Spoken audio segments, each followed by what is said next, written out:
Welcome to the weekly InSalt, episode 303. Man, it sounds a little bit different. You almost had it.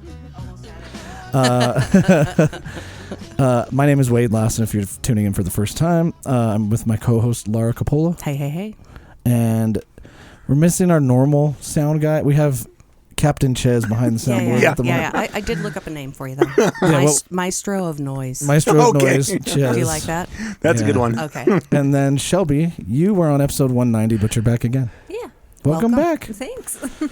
I know that a lot of people were interested in your initial episode, and we'll get kind of to that. I think in that episode we kind of explained what you do, but it was a different time, so we should just start from the beginning again anyway. But before that, I kind of want to talk about the stuff that people don't talk about podcasts with, which is well, we are we going to say like where Kurt is? No, Kurt's dead. Oh, no, he's not. Oh, no, he's not feeling well. Just to us. Just he's always been dead to us. Just kidding. Just for today, though. No, he's sick. He is. He caught whatever's been going around. Get well soon, Kurt. Yeah. Mm-hmm. I would rather him be home getting better than worrying about this. Mm-hmm. Yeah. You know, this is something that we do every week, you know, as a hobby. Yes. For the most part. But yeah, get better. Kurt. Yeah. You think you'll listen to this? Should we say something to see if we can? We should test it. Kurt, if you listen to this, just make a random Chewbacca noise if we ask you about it. Yes. Okay. Yeah, I like that. Yeah, so now you'll know for sure.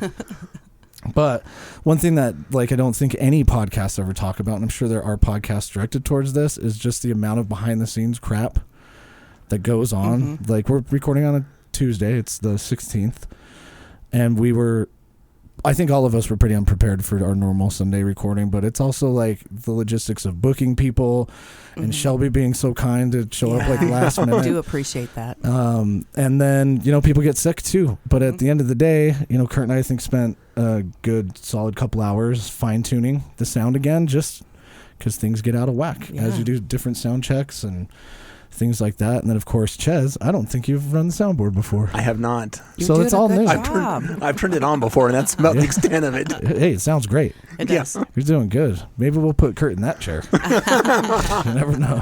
You're fired, Kurt. Yeah. No. Yeah. No, because if we start doing that, he might just quit before. I know, right? If he does listen. Yeah, the Legos aren't done. He can't quit yet. But there's a lot of work that goes into it, and that's kind of also the reason why we took the first week off in January to sort out what work we had to do. And there's a lot of good shows this year. I can already tell. And speaking of Legos, my fingers still kind of hurt from putting those together. My fingers are bruised. From putting Lego together yeah. Can we tell the story about buying that? Yeah. So we went to the car show in Midvale, and they had a tent where they do like these, I guess you'd call it a mosaic. Yeah.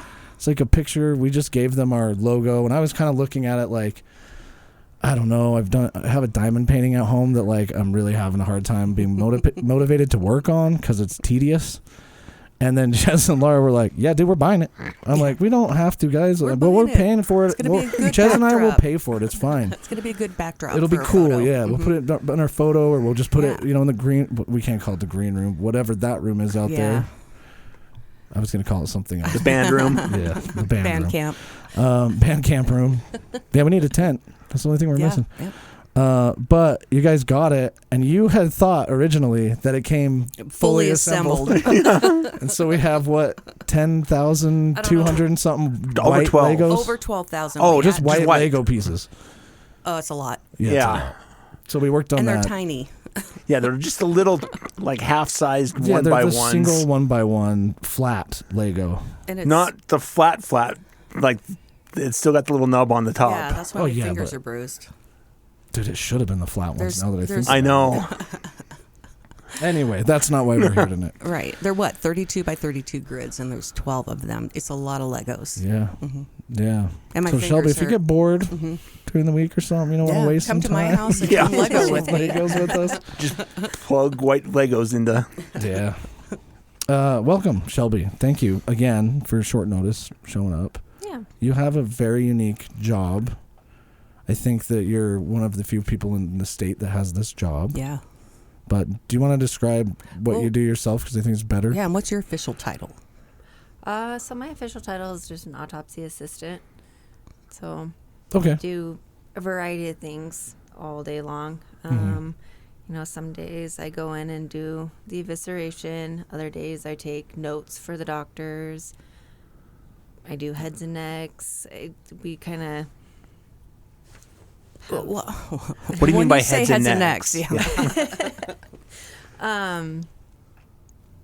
So, I don't know, like an autopsy, right? You take out everything from the inside, and then like heads and necks, we have just a specific person to kind of help the autopsies go a little bit faster, to where you pretty much, you take the brain out and take the neck down from like the tongue and everything, and...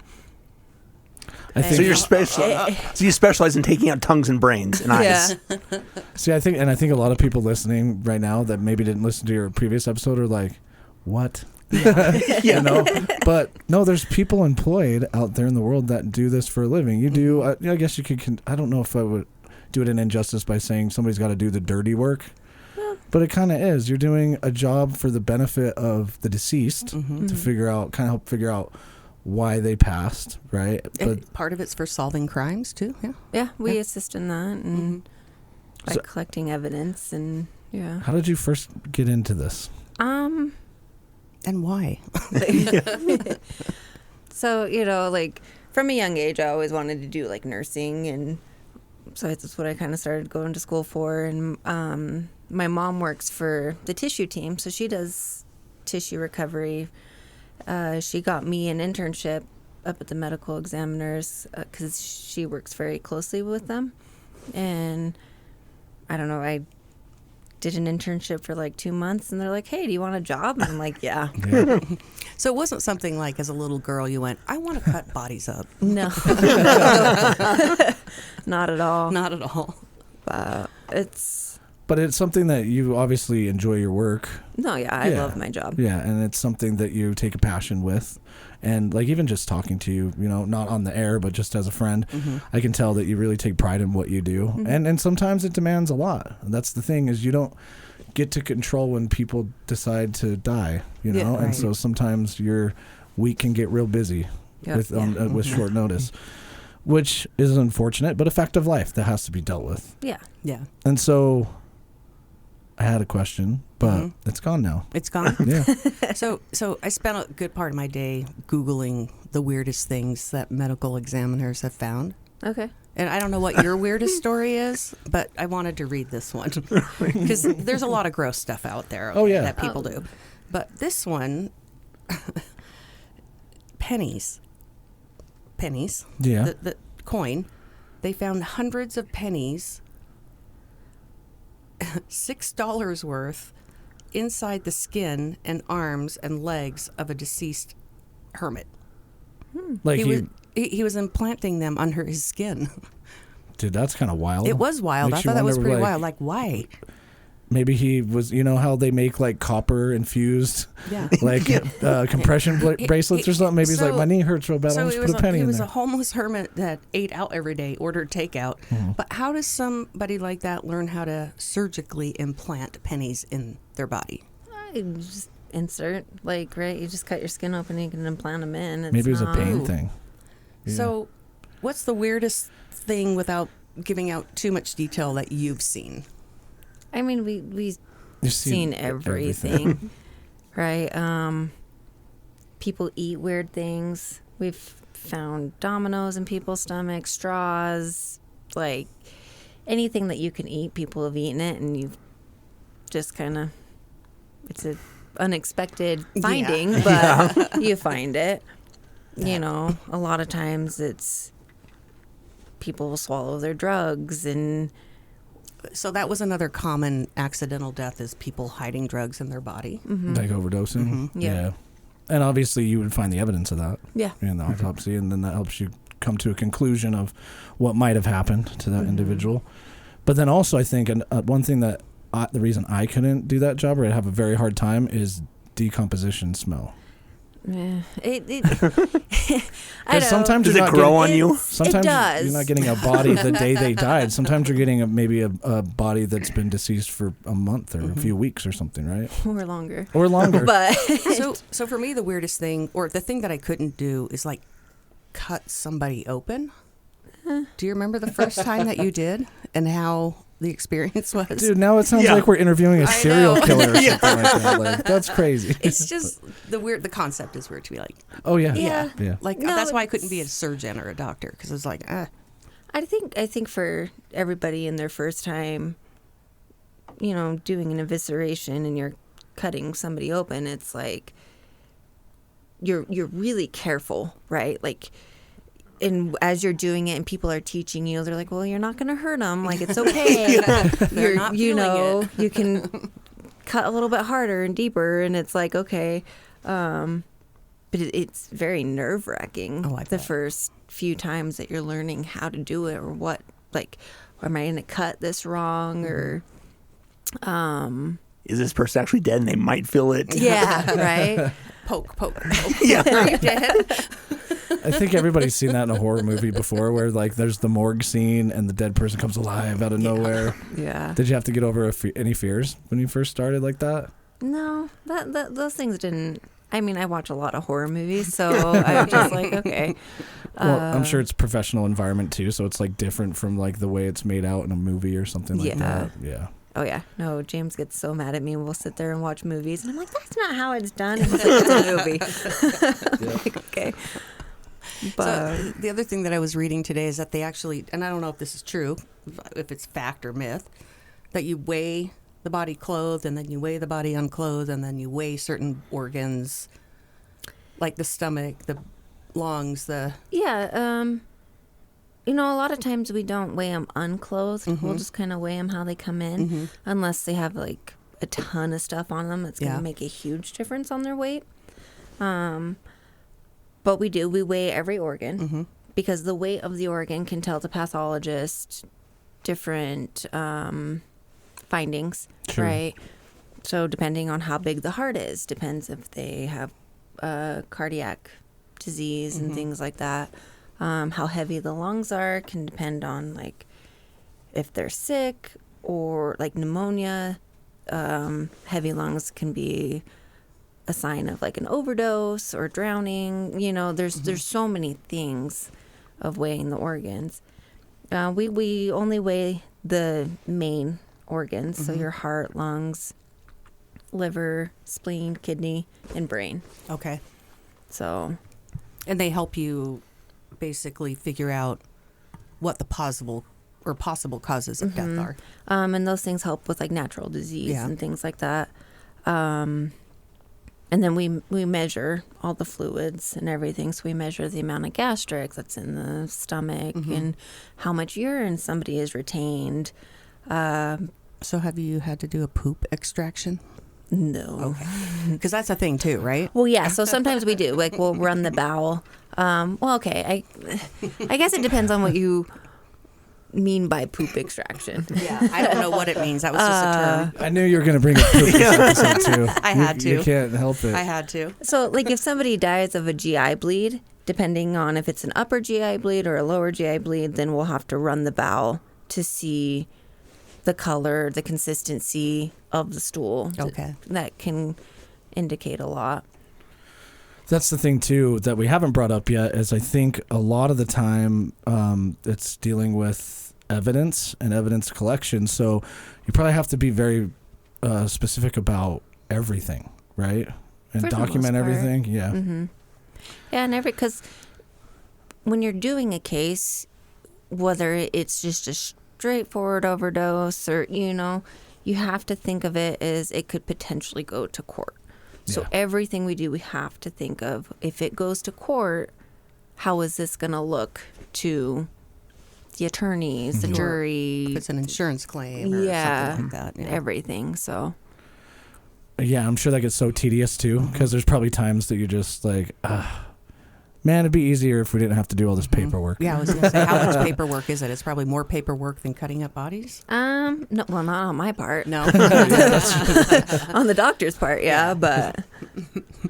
Yeah, I can imagine that, it gets tedious. Yeah. And I'm sure that sometimes you're like, man, I'm making a lot of work for somebody else today. Yeah. But I guess that's how you split up the workload, too. What would you say I don't know, like what would your progression be through that? Did you didn't start there like through your career, or was it like, I'm sure what other things did you do before?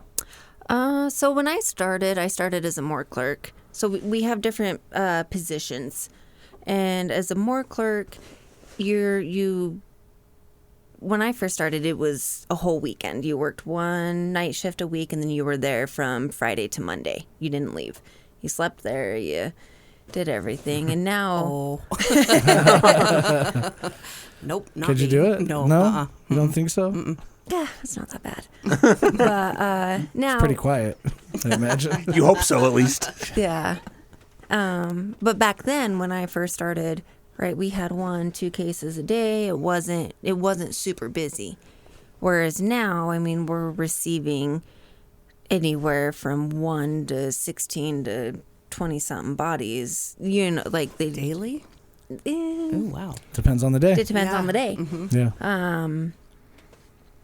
So yeah, when I started, I was a morgue clerk. So I stayed the night. I checked bodies in. I checked bodies out, and I assisted with the autopsies. So at that time, I didn't cut. I just did all the paperwork, took the photos, did the laundry. Yeah. Swept the floors. Yeah. Did you get to put tags on toes? Oh, cool. So that's part of the receiving process. Okay. So when you receive a body, right, you document everything you see externally on the decedent. We don't check pockets or anything because you just never know what's in there. Right. Yeah. And it's easier to check the pockets once the pants and stuff are off. So you're not just putting your hand in a pocket blindly. And through that process, right, we record the weight, the height, hair color, and eye color. And then the toe tag goes on, and that's how part of our identification. Yeah. So, and you, how many like John or Jane Does have you had to tag? A lot, would you say? Yeah. I don't even know if I could count. Can't count. Because normally they come with IDs, right, or not?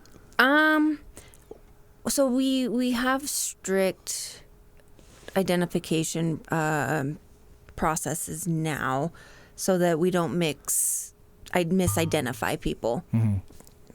That's okay. It sounded sweet. Yeah. So if there's anybody that is in the same home, or because if there's multiple deaths at one scene, they all come in as unidentified. Whether they're adult, they're children, they're male, they're female, they all come in as unidentified, and then we take the time to positively and make sure they're positively ID'd. Mm-hmm. So in the beginning, not a lot. Mm-hmm. Recently, it's a lot more. Just as our population grows, there's more, more deaths, more. Mm-hmm. Would you say more homeless? We get a lot of homeless too, especially in the wintertime. Yeah, that's true. So, it's cold out there right now. Is cold. I can't imagine that. I was thinking about that specifically with the homeless during the last snowstorm we got that was just white out. Like, man, I couldn't imagine being out just sleeping under some eave or something and some entryway. Crazy. Yeah. That would be scary. What's your favorite part of your job?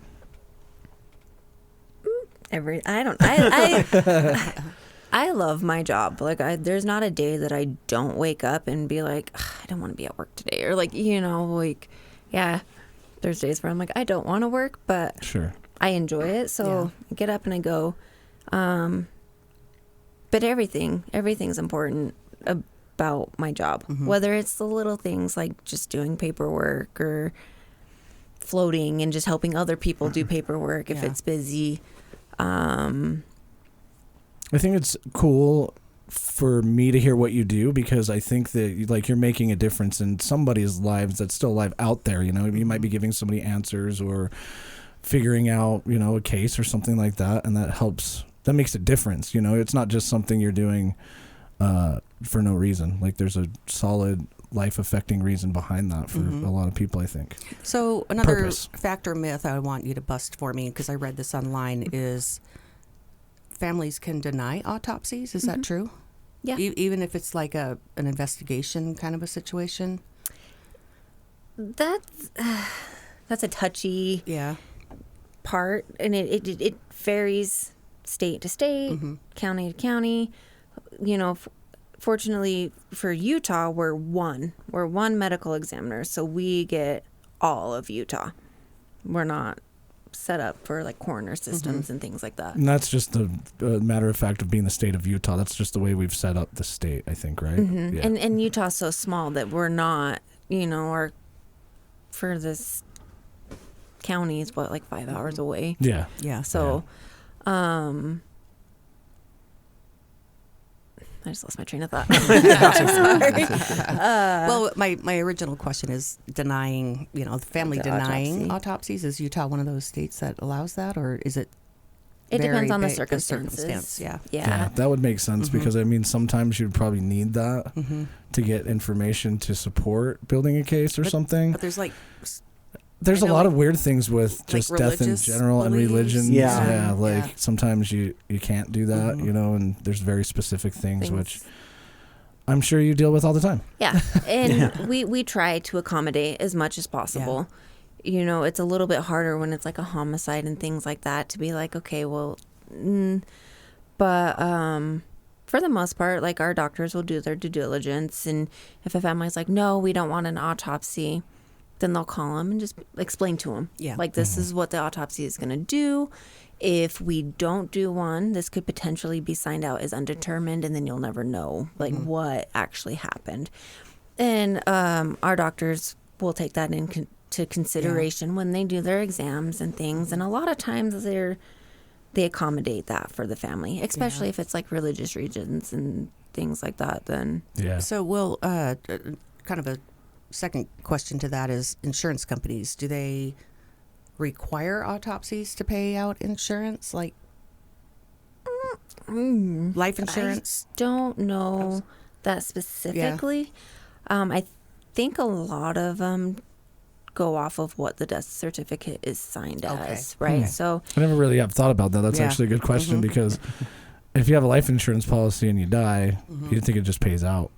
Not for every type not for of every death. type of No, death. if it's I didn't a think about suicide, that. it doesn't pay out, I don't think. No, it depends on the... Yeah. I know some of them have a waiver like, after so much time, and then it's, you know, then that part of it goes away or whatever. Yeah. So there's a lot of times where families are like, well, you can't call it a suicide. And it's like, well, it's hard. And we completely understand. But... Okay, it's a self-deletion. It's the way it is. Unfortunately. Yeah. So you started out as an apprentice, you said. Did you have to go through any schooling to get to where you are? Yeah. So when I first started, I was doing nursing, and so for the job, you have to have a bachelor's degree or years of experience in related fields. Okay. So criminal justice, forensics, science classes, or a science degree of some sort. And then when I kind of worked my way up and I wanted to go full time, I went back to school and got my bachelor's degree and just kind of went from there. Yeah. Do you want to take a break? Are you good? Yeah. Should we take a break? Let's take a short one, Okay, we're going to take a quick break and we'll be right back.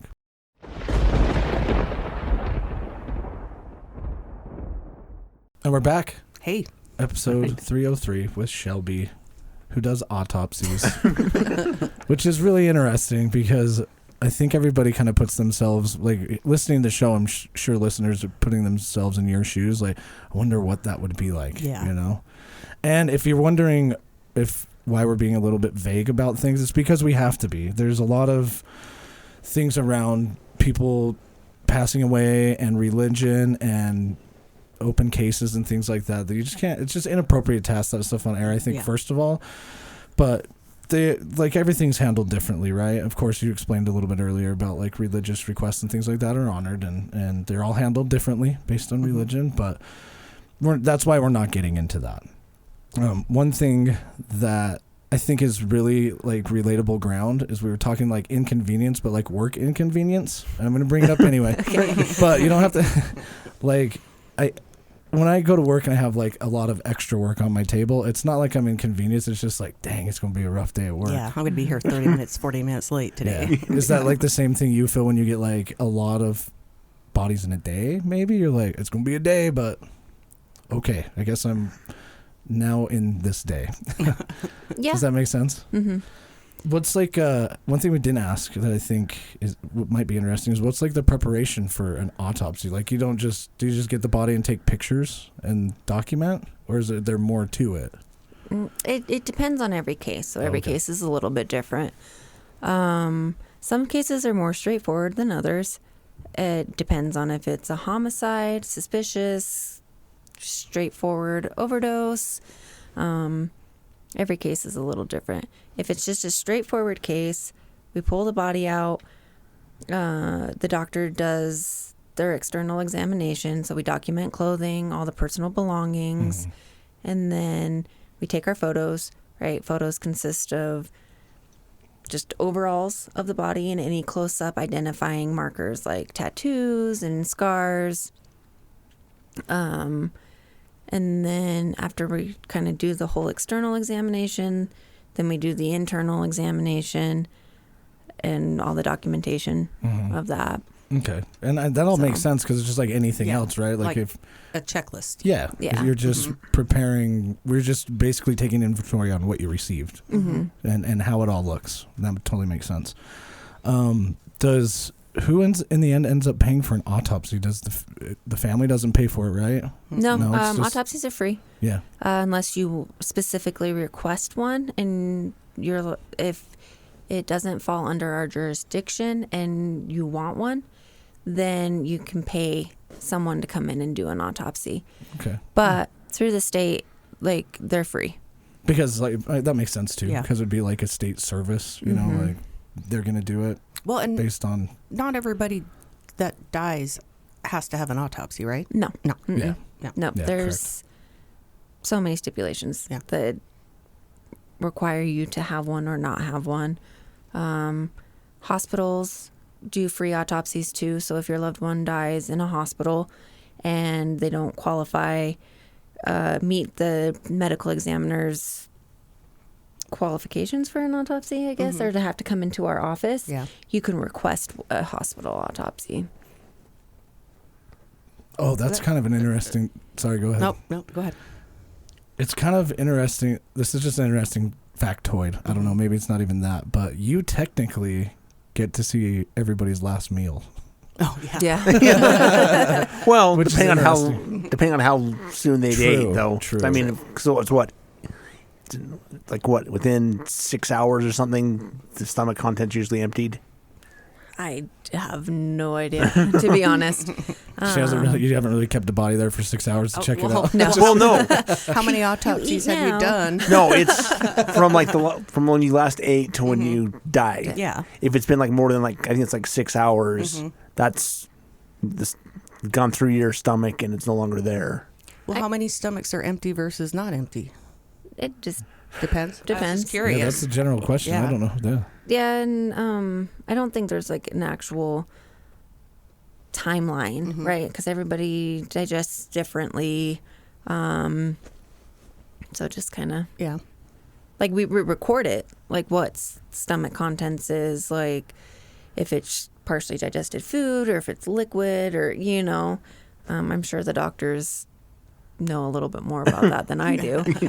But it's not like a factor of, well, this person died at this time because their stomach content looks like there's no way of actually doing that. Yeah, and I can imagine how much does the autopsy change the longer a person's been deceased? Obviously, your body's breaking down, so at some point, there's the autopsy is probably different, right? Not like probably in some cases you're not cutting flesh anymore. You've just got a skeletal remains. Yeah. Skeletal remains, leather. Like it just, it can change quite a bit. Doctors still can somewhat see what they're looking for in decomposed tissue and organs. But it's definitely not like fresh tissue, Well, you watch bones, for example, and they examine the bones to figure out a cause of death. So, like, how much are those shows on TV realistic versus not realistic when it comes to autopsies? So we don't do that.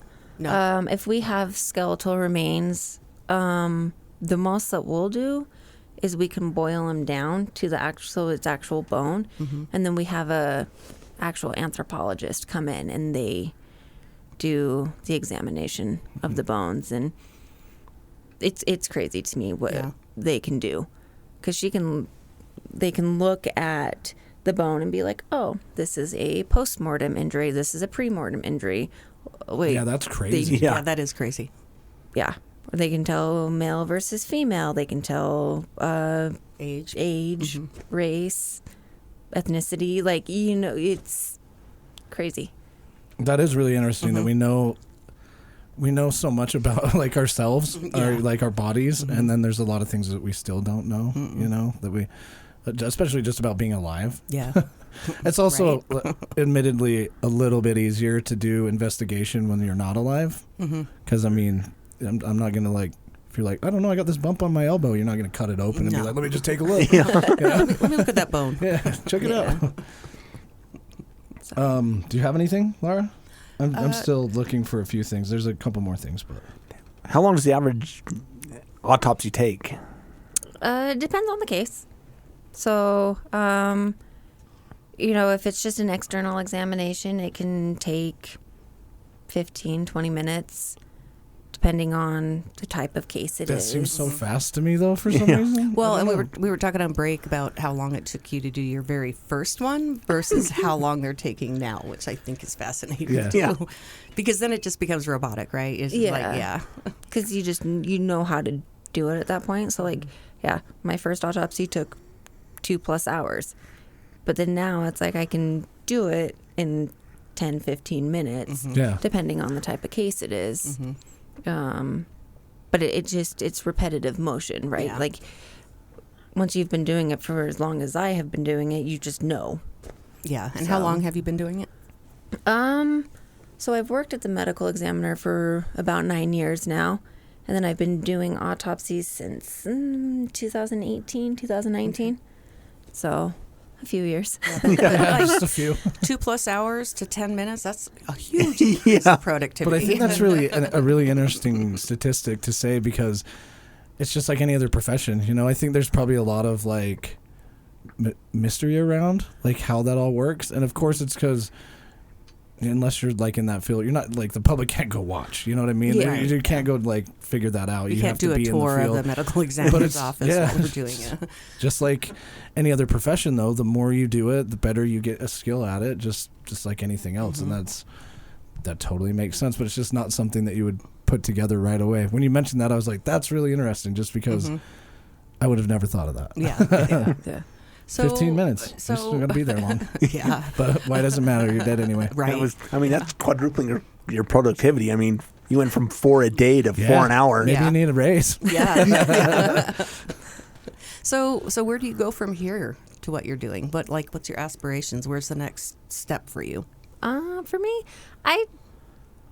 there's not really room to work up at what I'm doing. Like, I don't want to go back to school. I don't want to be a doctor. Like, that's years and years. So for me, just moving up is becoming like a supervisor, and just kind of working up in that sense.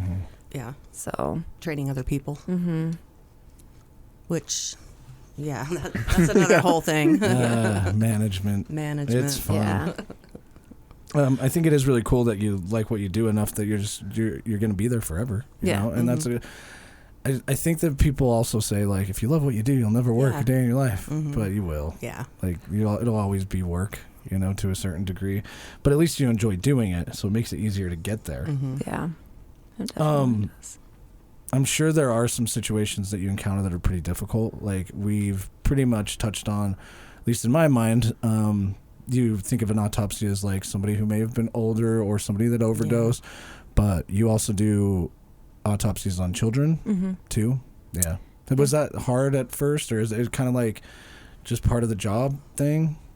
I think the first time I ever saw my first child death, it was a little bit hard especially like having siblings and things like that.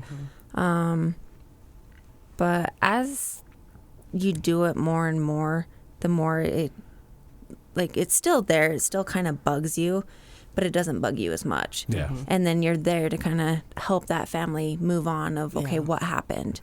Especially in babies that just die unexpectedly. It's like, well, it happens. It's a part of life. Yeah, of course, if that happens, they want to figure out why and need, and that's almost a more important time to have answers is when somebody young passes away, like didn't even have a chance to really grow up. No. But as far as emotionally and stuff like that, it bugs you at first and obviously you get desensitized, but it never really had an effect. It's kind of like, you just seem like you're strong emotionally anyway, but I'm sure everybody handles things differently.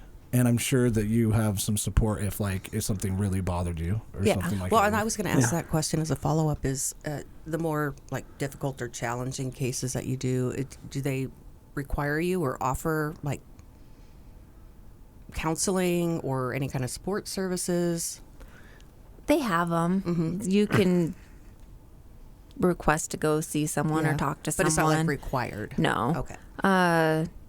And it's great because the people that I work with are amazing.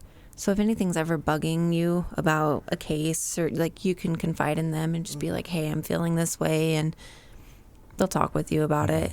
And sometimes just getting it off your chest helps. Yeah. So.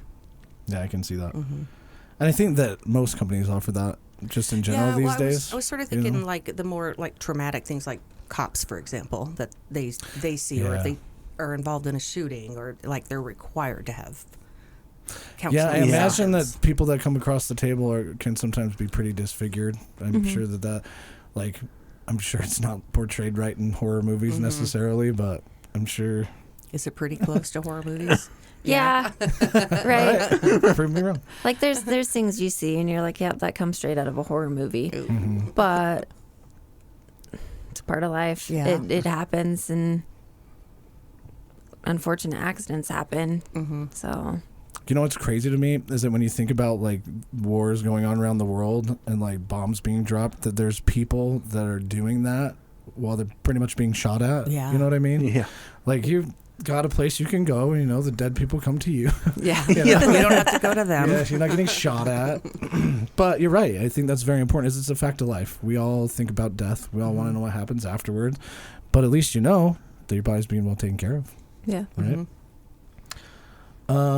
Is there anything that you want to tell the audience about what you do? You want to inspire people? Shelby's looking at me like you put me on the spot. Well, I would say that your job's not for everybody. It is not. No.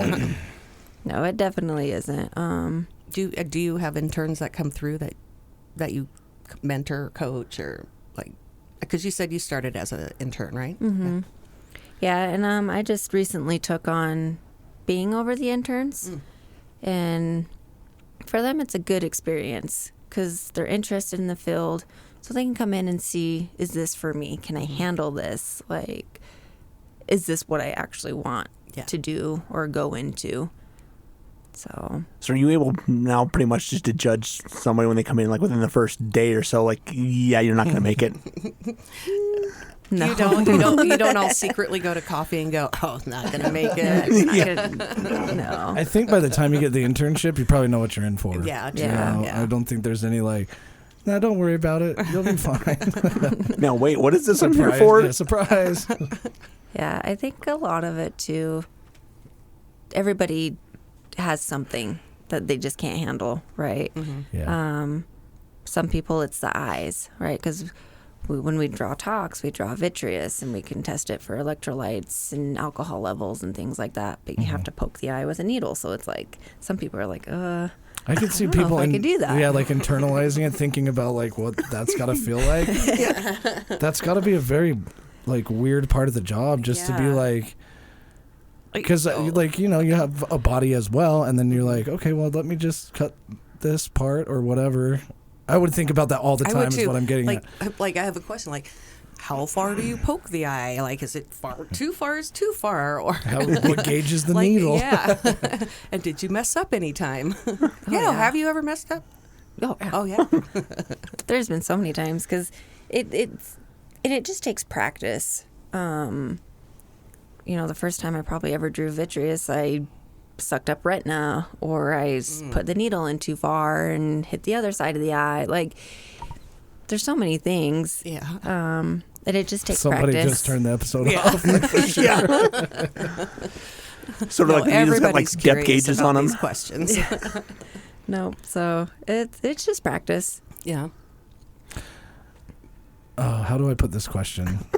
You don't have to get into graphic detail, but I'm sure you learn things about doing an autopsy on a body that you're like, we probably shouldn't cut that because there might be some weird things happening there. You know what I mean? Like, because as people decompose, I'm sure gases build up or things like that. But have you learned things like that over time? Don't perforate the bowel. That's the worst. Have you done that? Oh, yeah. Multiple times. And then, yeah. Everybody's mad at you. What a bad day at work, you know? Everybody's bad mad day, at Shelby but today. You know what? Shelby's the kind of the person that seems like she'd be really hard to be mad at, though. Yeah.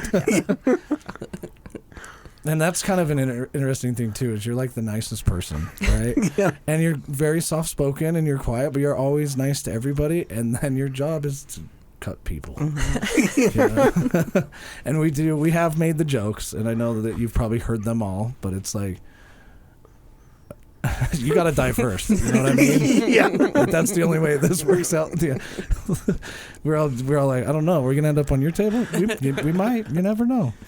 Oh, knock on wood. And that's the thing. If somebody came in that you knew, would you recuse yourself from doing that? Good Or question. I would, personally. I know some people are, I guess, stronger in a sense that they can handle doing an autopsy or seeing that person. For me, it's more like if it's just like an acquaintance, like, oh, I met you once or twice, it's not a big deal. But if it's somebody that I'm super close to, family. I prefer to distance myself from it. So have you ever had to do that? Distance yourself? A couple times, yeah. There's been, I've had family come through and I'm just like, okay, I'm not coming into work today. Like, can I have the day off because of this? And they're very accommodating for things like that. Yeah. That was an awesome question because I wouldn't even have thought about Me that. either. Yeah.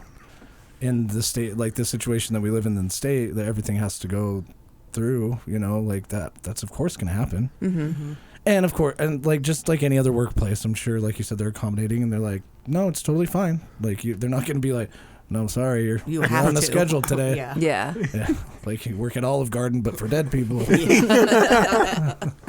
I'll get somebody else to cover my shift. Yeah. Yeah. That was a really weird analogy. I know. Well, it's because I worked at Olive I Garden and know. like they kept scheduling me for things, but I never served any dead people at Olive Garden. Good. Yeah.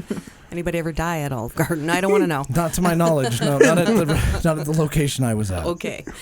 I'm sure there have been people that have died in an Olive Garden before. Yeah. I'm pretty sure that people die everywhere all the time. Yeah. Yeah. True. Like there's people that just are fine one moment and gone the next. That's a scary thought. Brain aneurysm. Yeah. Yeah. Isn't that crazy to think Yeah. about? Man, this is taking a dark turn. At least you got free breadsticks. Well, thanks again, Go, my Shelby, grandma. for being on the show. Do you guys Yeah. have anything else that you want to ask? Do you have anything a else you ton want of questions I want to ask, but maybe not for the show. Yeah. I think it's great when you come on because it's weird talking about death, but it happens to everybody, and it's just a fact of life that your job exists, and it exists for a good reason, and it helps other people get answers and makes a difference. But it's one of those, I would almost say like a thankless job. Like somebody's got to do it, but nobody's going out of their way to tell you like, thanks for getting answers for people, or thanks for cutting that body up. You're damn good at that. So, I don't remember in high school seeing at the job fair seeing the autopsy tech. Yeah. But somebody's got to do it. And family members are not allowed in there when you're doing that, Oh, right? no. I was like, has anybody ever tried to come in? Yeah. So there's a lot of families will be like, well, we want to see our loved ones. and we don't have the means for that. And so we always just tell them, like, okay, when you find a funeral home and they're picked up by the funeral home, you can visit them at the funeral home. Yeah. We don't allow family members in. And the only time that we ever let family members in is when we have to, okay, I'm going to say this totally wrong. The officer thing. It starts with a P. Procession? Yeah. Oh, procession. Okay. I don't know what that is. Like a funeral procession? Oh. Am I saying that right now? Now you've got me in my head. I don't know if I'm saying it right. If only Kurt was here to make the Google lady say it. Right. You know? So it's so anytime we have like a fallen officer, then all the officers will come up and everybody will line up and down as they bring the body out to take him to the funeral home.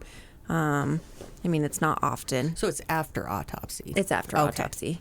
Yeah. And yeah, that would be really weird if they're just lined up there while you're doing it. Yeah. No, it's after autopsy, and nobody sees that, but that's the only time that we allow really family members and stuff in the building, is if we're doing things like that. Okay, that makes sense. How important is sterilization when you're doing an autopsy? Not at all. Not at all? Okay. No. Yeah. The only time that we... What are they going to do? Get better? No, what I would... Well, I was thinking like... Yeah, the wound won't heal as fast, Chaz. I'm assuming that you wear gloves. Oh, yeah. Yeah, okay. Is that what you meant? No, because I was actually thinking that maybe there's an edge case where if a body was contaminated with some other bacteria, it would cause an issue with the case or something, but I guess it's probably already on its way. I was thinking more like infectious diseases and that kind of thing. Oh, yeah, so maybe. when it does come to that, like if we're collecting blood cultures or different kind of cultures, then we'll sterilize the surface before we do it so that we get a more accurate result. So I didn't know if they had like a sterilization machine, like just making sure. We have autoclaves. Yeah. So like our homicide tools Oh, okay. and things like that, they have to be sterile for us to use them. So then we're not contaminating Gotcha. Yeah, that's what DNA. I was, Okay. That's So- more what I meant. It's like, yeah. Did I not present the question very well? No. Yeah, I think we're like worried about contaminating the That's body. what I thought too. Oh yeah, that's what you just explained though, right? Well, You're yeah, sterilizing a homicide tool because you want to make sure those are sterile so that nothing else is introduced to Muck conflict up with a case or something. Yeah. Muck up We took the long results. road, but we We got got there. That's what we're really good at on this show. Getting there eventually. I think for me, when you talk about sterilization, so like what my mom does, everything that they do has to be sterile. Okay. So they have to clean their room very, very well. Everything has to be opened right then and there. And then if anything touches the floor or anything, they have to start all over again. Okay. So Wow. And you said she's in tissue?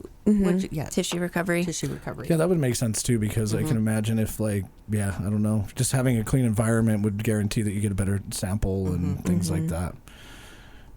Yeah, cool. I got all my questions answered. Yeah. I'm good. I'm ready to go. Okay. I mean, like, die. I know I'll be in good hands. Yeah. Thank you again so much. Yeah, of course. for like such short notice. Wait, I have one more question. Go for it. We don't have to end. Yeah. I'm sure the answer is a no. Hopefully it's a no. Have you ever had somebody that was supposed to be dead that wasn't? No. Okay. No, I mean, weird things happen. Yeah.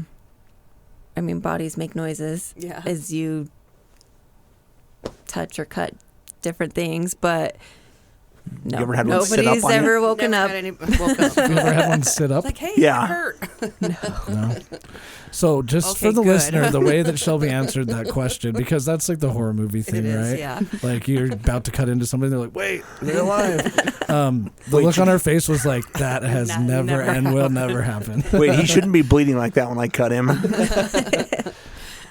Just keep going. It's They fine. did not poke him enough to make sure he wasn't alive still.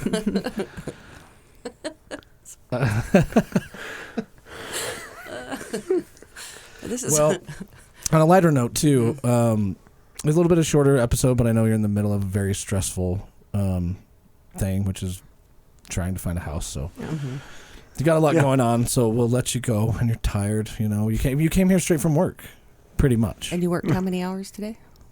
11. Oh, goodness. You need to go relax. That's okay. We keep saying that. But, what time do you start your day? Early. I have to be to work at 6:30. Yeah. So, and then we just kind of, 11-hour days aren't often. Just depending on the types of cases and stuff we have depends on how long the day is going to be. Mm-hmm. So does that mean you had a lot of cases today? Not a lot of cases today, just types of cases we've had that take longer to do. That's another behind the scenes thing too, is that you worked 11 hours and then you were still kind enough to come talk about what you do all day for another hour. With actually, to the listener, it's about an hour, 50 minutes today, but we've been here a little bit longer than that, maybe. So, I personally want to thank you. Thank you. Yeah, the last thing you want to do is talk about what you did all day. Yeah, it was a right. stressful day. So.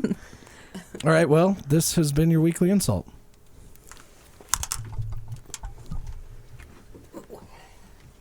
Very interesting. Dude, there's so many things. I'm sure there's so many. I was about to say, if people, send us an email if you want to ask Shelby questions, but please don't. Because we're not going to send them to her. I mean, they can Google. Well, you can send us an email, and then we'll let Shelby decide if she wants to answer. Google research weird stuff. That's what I did all day.